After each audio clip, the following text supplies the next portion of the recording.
Hello friends, kakain na naman tayo. Today, we are gonna eat siopao. When was the last time you had siopao? Ako, I think, siguro last month. Or maybe 2 months ago. Hindi ako sure. Pero this siopao is from Costco. I got it frozen. Parang ano siya, Hawaiian brand siya. Laki no? Laki niya. Yes, the reason why I'm making this video is itatanong ko lang, ano ba kayo? Team hoisin sauce or team sriracha? Honestly, ako pareho. Kasi parang if I use this as a sauce sa siopao ko, parang after some time, nauumay ako kasi matamis siya, diba? Then, naghahanap ako ng mas salty or parang malis spicy. So, sriracha naman ang ginagawa ko. So, I use them both. And na-establish natin na team hoisin sauce and sriracha ako. Ang drink of choice ko naman when it comes to siopao, ang Coca-Cola. I want to have my Coke and my siopao together. So, let's eat! So, first natin gagamitin is hoisin. So, gusto ko yung hoisin kasi let's say mataba yung bread, wala pa yung meat. The hoisin gives it like taste. So, parang okay na lang. Okay na rin.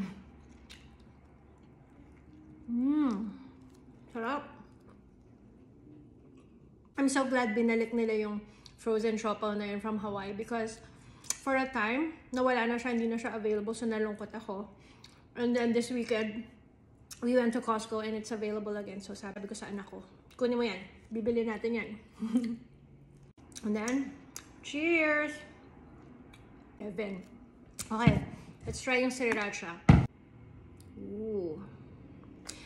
By the way, mataas ang tolerance ko sa spicy, so yung ganyan, hindi ako natatakot dyan. But a lot of people I know, they're not into like spicy stuff.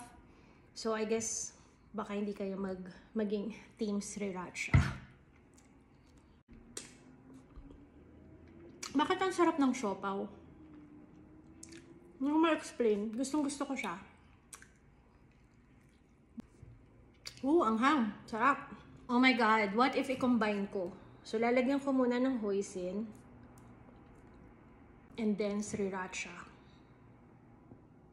Parang ngayon ko lang naisip to. Ang tagal ko na kumakain ng siopao.